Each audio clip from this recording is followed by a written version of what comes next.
અડાભીડ હું બધા સંતોની આશીર્વાદથી અને માતાજીના મને વાંચવાનો બધો શોખ અને હું જાણ્યા કરું અને પછી કીધા કરું મને વખત વખત આવતું હોય ત્યારે બોલિવૂડ માટે હું બોલું તો ઘણાને એમ લાગે કે આના માટે એવું કાંઈ આપણે એની હારે કોઈ વાંધો નથી. સારા ફિલ્મ બનાવે તો વંદન છે, એમાં કાંઈ વાંધો નહીં, પણ હાવ હૂડ કાઢી નાખ્યું છે ને એટલે મારે બોલવું પડે છે.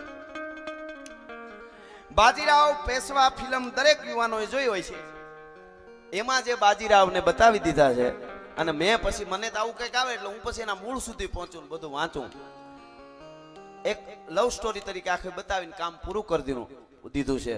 પણ એકવાર બાજીરાવને જો વખત મળે લૂડોમાંથી ને તો મારા દેશના યુવાનો વાંચે તો ખબર પડે ભારત વર્ષના બ્રાહ્મણની શું તાકાત છે. હાથમાં તલવાર લઈને ધર્મના માટે જ્યારે ઉતરે. મારે ખાલી બે દુહાને એક પ્રસંગ ચાલુ સંગીતમાં ટૂંકમાં 1 મિનિટની વાત તમને કહેવી છે. કથાઓ કરવા બેહીથી કલાકોની કલાકો સુધી જાય. પણ આ બધા હું માતાઓ બહેનોને કહું, અઠવાડિયે એકાદી વાર હારી નાનકડી કથા કૃષ્ણની રામની કોઈ વાર્તા તમારા બાળકોને સમજાવજો. અનુપમા ન જોવાય કાંઈ વાંધો નહીં, એની આટીઓ નહીં ઉકલે આપણને. હા એ તમે વાતું જવા દો. હાવ હા અમુક બેનું તો હાવ મને ઘણા કે ખાવા દેતા નથી કે ઘરના અમારે એકચ્યુઅલી અનુપમા ચાલે છે. પણ આ અનુપમા બિચારો હુકાઈ ગયો હાવ એનું શું એમ મેકઅપના ખર્ચા ઈ પૂરા પાડે છે, એનું ધ્યાન રાખો ને, અનુપમાને રહેવા દો. આ હકીકત વાત છે. ભારતની નારી શક્તિ જ મહાપુરુષને ઉતારી શકશે. રામકૃષ્ણ, જોગીદાસ કુમાર, રામવાળો, દેવાજ બોદર, જલારામ બાપા, બજરંગદાસ બાપા, પૂજ્ય ભાઈશ્રી કે કોઈ પણ ઈ કઈ ડાઉનલોડ નહીં કરી શકાય. એના માટે કોક માં જન્મ આપશે. ધરાવીણ ધાનનો નીપજે, કુળવીણ માળું ન હોય, ઓઠાકર જેહળ જખરો ને ગાંગો જન્મે, જેની માં ઓથલ પદમણી હોય. માવડીઓની બહુ મોટી જવાબદારી છે. મારા દેશની દીકરીઓને ખાસ ખબર હોવી જોઈએ તમારી શું તાકાત છે. 30 સેકન્ડનો વિડીયો રીલમાં બનાવીને તમે માનતા હો કે આ અમારી શક્તિ, તો બહુ મોટી ભૂલ ખાવ છો, ઊંડી ખાઈમાં પડો છો તમે. નારી ભારત વર્ષની નારી શક્તિની જે તાકાત છે એ અદ્ભુત છે. એટલે મારે કેવું છે આ ખાલી વાત કે 17 સાલ બુંદેલા એના ઉપર જ્યારે ફંગસ ખાનની સેના જ્યારે ઉતરી અને ચારે બાજુથી પોતાના રાજને જ્યારે ઘેર્યું, ટૂંકમાં ખાલી યાદી કરાવું છું. ભાગવતના ખોળામાં બેઠો છું એટલા માટે મને આમ આ વાત યાદ આવે છે. એટલે અને જ્યારે ચારે બાજુ અને ક્ષત્રિયોએ નક્કી કરી લીધું બોટી બોટી થઈને યુદ્ધના મેદાનમાં કટકે કટકા થઈ જશું માતૃભૂમિ માટે. એમાં કોઈ વાત બીજી નથી. પણ પછી શું? પછી નારીઓ સતી થઈ જશે, હળહળતી અગ્નિમાં પડી જશે. એ પડી જશે ને જે બી જાય કોઈ એમની ઉપર શું થવાનું છે, એના માથે આ જનાવરો શું કરવાના છે એ બધી ખબર હતી એમને. અને એને એ વખતે એક બ્રાહ્મણ યાદ આવ્યો. આ સત્ય ઘટનાનો પ્રસંગ છે. અને એને કાગળ લખીને માણસને મોકલ્યો. સેનાપતિ હતો જે એનો 17 સાલ બુંદેલાનો. એને કીધું કે આ કાગળ લઈને એક માણસને મોકલો. 17 સાલ બુંદેલાએ ભારત વર્ષના એક અડાભીડ રાજપૂતે, એક ક્ષત્રિય એક કાગળ લખ્યો ને એક જ દોહો કાગળમાં લખ્યો તો, ગાય બ્રાહ્મણ. કાગળ આવીને બ્રાહ્મણને મળ્યો. હું નામ સાથે કહું હમણાં. ખાવા બેઠો તો કોણ? બાજીરાવ પેશવા. ખાસ કહું છું, પિક્ચરના સસમા એકવાર ઉતારીને બાજીરાવને વાંચજો તો ખબર પડે ભારત વર્ષનો શું સુરવીરોની તાકાત છે. જેણે કેટલાક 100 યુદ્ધ સુધી જેની હાર ન થાય એને તમે 2.5 કલાકમાં લવ સ્ટોરી કરીને પૂરું કરી દો ને પછી કે તમે બોલિવૂડ વાળામાં શું કામ બોલો છો? હા હામું દેખાય બોલવું કે નહીં?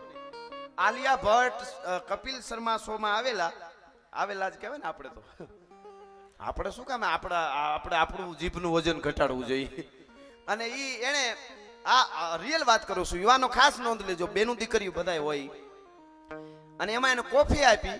આ રિયલ વાત કરું છું, બનેલી ઘટના, ટીવીમાં આવેલી વાત છે.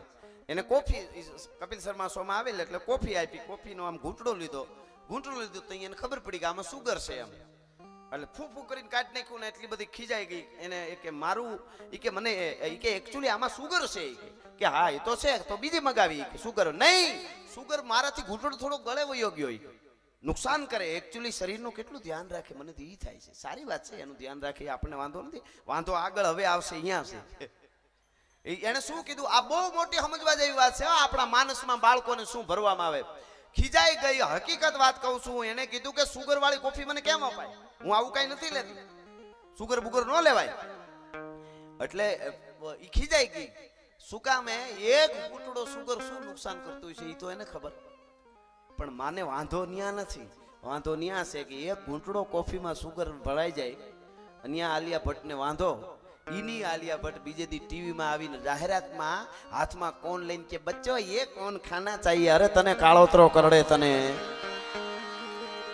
હવે અમારા બાળકો આ બધું ખાય તમે જાહેરાતો તમને રોલ મોડલ માને છે ને તમે બધું ઈ કરો ને આમાં એક આ તારણ કાઢજો એક ઘૂંટડા કોફીમાં દાદા ધરણ માફ કરજો મારે દાદા બેટા પણ હવે મારું આ બધું છે એટલે કહેવાય જાય એમાં એને સુગર નડતું હતું ને આપણે આ બધું ખાવાનું બોલો એટલે કહેવાનો અર્થ મારો એટલો જ છે ટૂંકમાં કે ઈ બાજીરાવ પેશવા એને કાગળ મળ્યો અને કાગળમાં એક દુહો લખ્યો તો કે હે ભારત વર્ષના બ્રાહ્મણ એક ક્ષત્રિયનો દીકરો આજ તને અવાજ કરે છે અને એમ કહે છે કે મારે ચારે બાજુથી ફંગસ ખાનની સેનાએ મારા રાજને છત્રસાલ બુંદેલા હું લખું છું કે મારા બુંદેલખંડને ઘેરી લીધો છે યુદ્ધના મેદાનમાં અમે ઉતરી લડી મરી જાશું પણ બેનું દીકરીની ઇજ્જત આ સલામત નહીં રહે જો કોઈ બચી જાય ને આ નહીં મૂકે આ જનાવરો માટે તને મારી વાર કરવા માટે હું તને પુકાર કરું છું ક્ષત્રિયનો દીકરો અને દુહો એમ લખ્યો તો કે જું ગતિ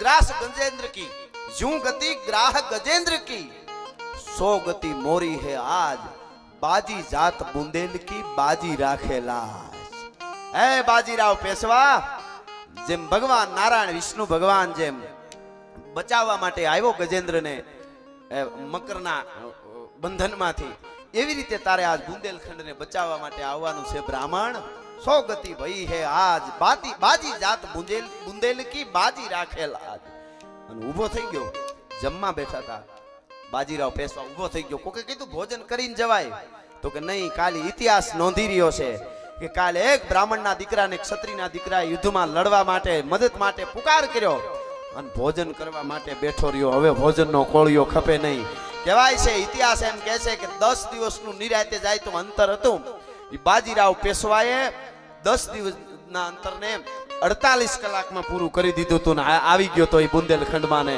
પછી તો વિખી સુખી નાખી ફંગસ ખાનની સેના ભૂંડાએ ભાગી ઓલાની હાર થઈ દુશ્મનોની અને જીતી ગયા સરસાલ બુંદેલા જીત્યા પછી બીજો દુઓ લખ્યો પણ ઈ બાજીરાવ પેશવાના ઘોડા જ્યારે છૂટ્યા હતા ક્ષત્રિયના દીકરાને મદદ કરવા માટે એ કેમ જતા હશે એ સપાખરામાં કહીને પછી હું દુઓ કહું કેવી રીતે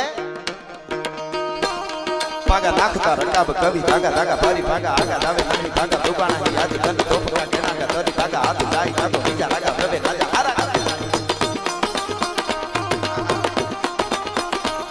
પાગા નાખતા રકાબ કવિ ધાગા ધાગા ભારી ભાગા આગા દાવે નાની ભાગા દુકાના યાદ ગન ધોપકા કેનાગા તરી ભાગા હાથ જાય કાતો બીજા રાગા પ્રભે રાજા હારા